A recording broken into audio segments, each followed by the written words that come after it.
এর নাচ দেখে মনে হচ্ছে না কি ইনোসেন্ট একটা বাচ্চা। কোনো কিছু বুঝেই না, একদম নিরীহ প্রাণী। তাকে যা খুশি তাই করা যায়, সে কিছু বলেই না। কিন্তু এই ইনোসেন্ট বাচ্চার পিছনে যে কি লুকায় আছে, সেটা তো শুধুমাত্র আমরাই জানি। আপনারা তো খালি এই ৩ মিনিটের ভিডিও দেখেন আর ভাবেন যে বাচ্চাগুলো কি ইনোসেন্ট, কি লক্ষ্মী। তাদেরকে নিয়ে খেলা করা যায়, এই করা যায়। এই খেলা করার পিছনে অনেক ইতিহাস লুকিয়ে আছে।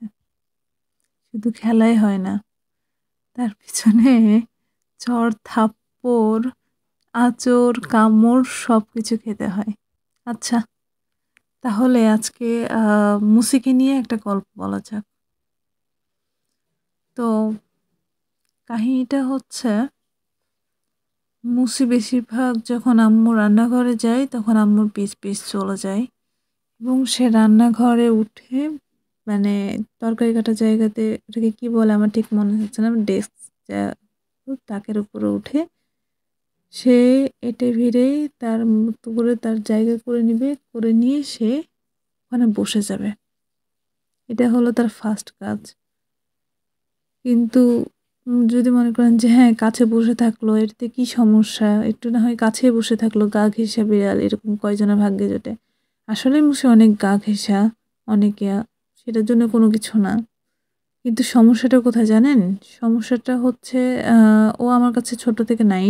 আমার কাছে যারা ছোট থেকে আছে তারা মাশাআল্লাহ এরকম নাই। তাদের কাহিনীও অন্য একদিন বলব। এখন আপাতত এর কাহিনী বলি।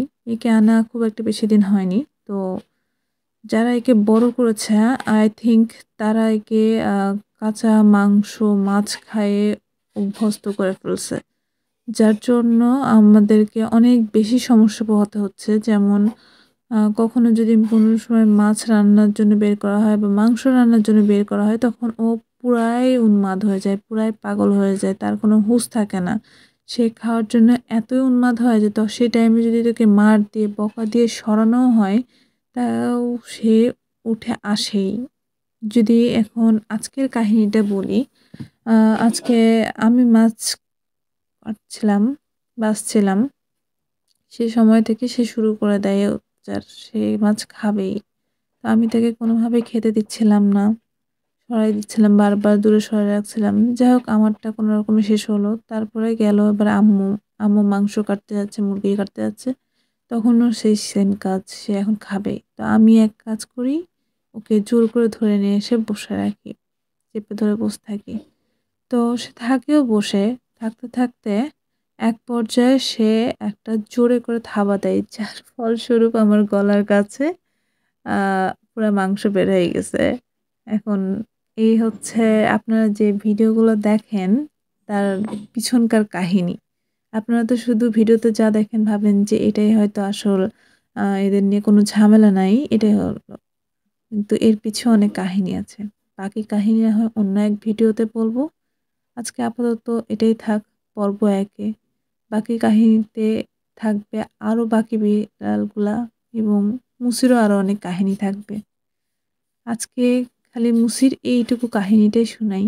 শুনিয়ে আজকের গল্প এখানেই দিয়ে করছি। পরের দিন অন্য কাউকে নিয়ে আরেকটা গল্প করব। সে পর্যন্ত ভালো থাকবেন, সাথেই থাকবেন।